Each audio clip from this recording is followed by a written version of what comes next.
Whether you've been here since the beginning or this is your first episode, you're just in time for a rather exciting module. Over the last 6 months, we've slowly built up most of the bottom layer of this windswept Savannah village, and now it's just missing one last piece. A gap which today we will see filled. Fear not, this is not the last episode of the series, as we'll be working our way upwards after this, but it is a big milestone as the most detailed LEGO Minecraft village continues to grow. There's a lot of bricks to lay down for this module, so hey, we had better get to building.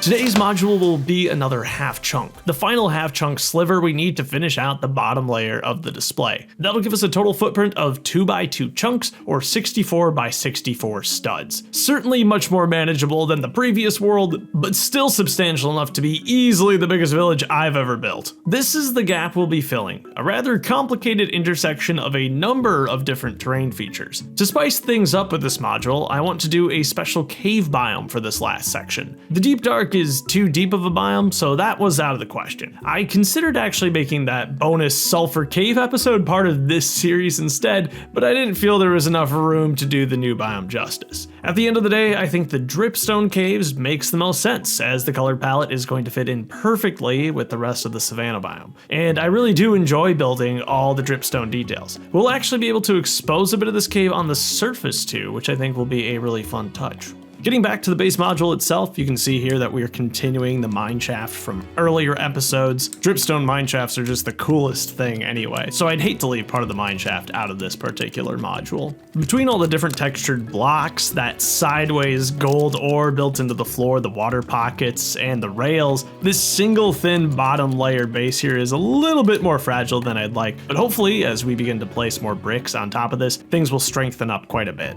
First up, I'm going to lay out the mine support structures, something you've seen on this channel many times before, but it's very important. Like always, I'm using these indented 2x2 bricks which fit that fence piece in there perfectly. It makes it look like the fences are actually connected to the wall, which is a really cool touch. Next, we'll bring in the actual wall subassemblies here, and I'm putting as much dripstone on there as I can. Though as I work my way back down the module, I'm not going to focus too much on details because it's going to be so dark you're not going to be able to see back here anyway. I've got some ores in the walls as well to entice some players down in here. And in fact, in this back right corner where you see the mine shaft branching off, that does indeed connect to another mine shaft that we built as part of the zombie dungeon episode. There's definitely not going to be a ton of light in this module, but I do want to add one torch here in the mine shaft to help light up this very dark space. And a huge thank you once again to Light My Bricks for sending over a bunch of kits to help bring this project to life. I've really had a ton of fun lighting it up. It is a lot of extra work, but it is so worth it. You can get a good idea here of just how thin these wires are. They just slide smoothly and seamlessly underneath the bricks. It's perfect. I'm going to carefully run this wire out the side of the module where it can connect to one of the larger hubs, and from there that's where it will connect to all the previous modules. We're still testing the limits of how many lights one single battery powered USB pack can actually support. It hasn't let me down so far. Some of you might know this already from watching my previous Dripstone cave modules in the old world, but I love to build these sections of the ceiling upside down to better accommodate the stalactites that can be found here. It just becomes a lot easier to build like this rather than trying to invert all these specific blocks. Now, I've never made a module where I flip directions halfway through, so this will certainly create some complications later on, as I also want to do a village path on top of this, which is, of course, complicated in its own right. This is the messiest module and messiest Minecraft build I have ever made. Through the magic of editing, I can make it look like a piece of cake, but I must confess that this is the most difficulty I've ever had creating a Minecraft module. There's a lot of math going into this one. One of the most useful pieces in this process is the blue one you're seeing right here, the Media Manager piece. That allows me to quickly and easily change directions, as you can just attach clips to those. It's a relatively new element, but it does come in a fair number of sets, and since it's going to be hidden away because it's not square anyway, it can kind of be whatever color, doesn't really matter. I'll tile off this bit here in preparation for adding the first layer of village path. It's this complicated looking bit, as the path is going to curve around and through this archway that I intend to create above this section. Yes, a lot of crazy terrain in this particular build. Thankfully, I figured out how to make these path sections pretty smooth, all fitting within a single block, so that helps a lot, because we do not have any vertical room to spare here. But in addition to the weird path shape, the path also is going to drop down a single block to match the height of the village blacksmith episode.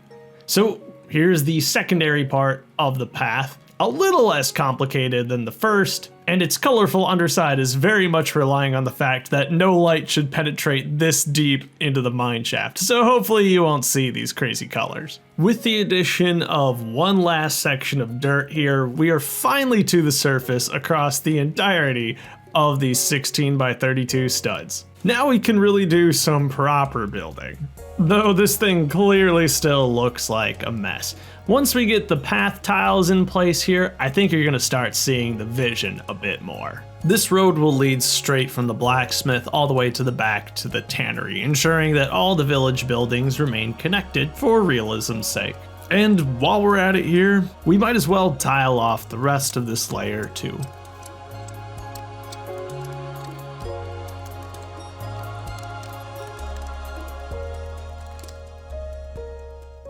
And next, we'll add the olive green grass stems.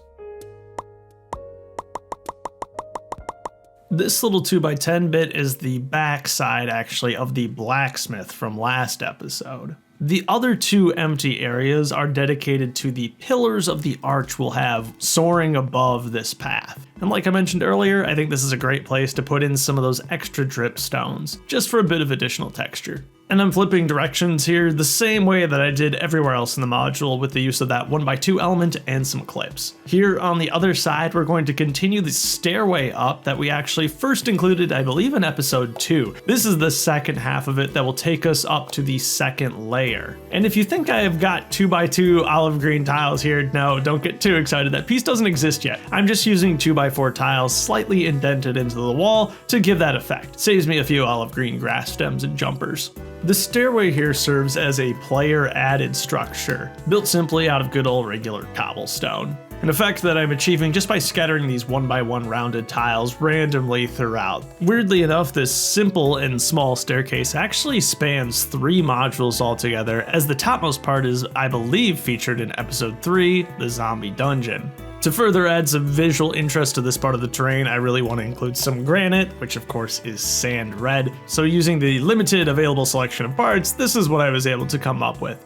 And we'll connect both sides and finish the arch by adding this top bit, which has plenty of room to eventually add more village structures on top of it. I told you this series was not quite over yet. Now, taking a step back, this is by far the ugliest module in the entire series. But trust me, it's all gonna start to make sense as we push it into place as the final surface level module for the village.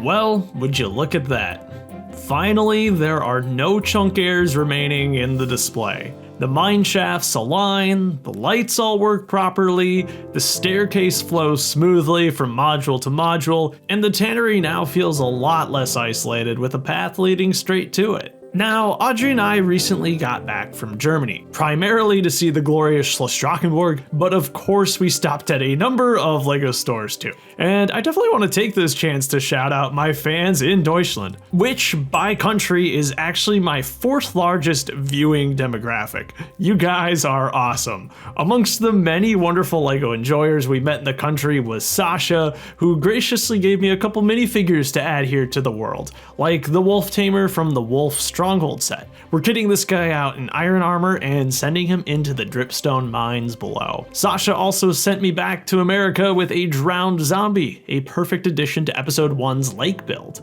The last thing I want to add is the wandering trader and his llamas, as I feel he matches the vibe of the Savannah village quite well. And that's gonna do it for this month's episode. Next time, we'll be officially starting phase 2 of this project, the upper levels of the village. And you can actually watch that episode right now by becoming a channel member. Since I've been speedrunning this world to get it done in time for Brickworld Chicago, becoming a member right now will give you access to multiple early access episodes. So yeah, flex on the normies today by hitting the join button down below. And better yet, come and see the finished display later this month at Brickworld Chicago. Stay tuned to my channel posts, as that's where I'll be announcing the hours I'll be at my booth once we get closer to the event. Thank you as always for watching, and I hope you have yourself a great life.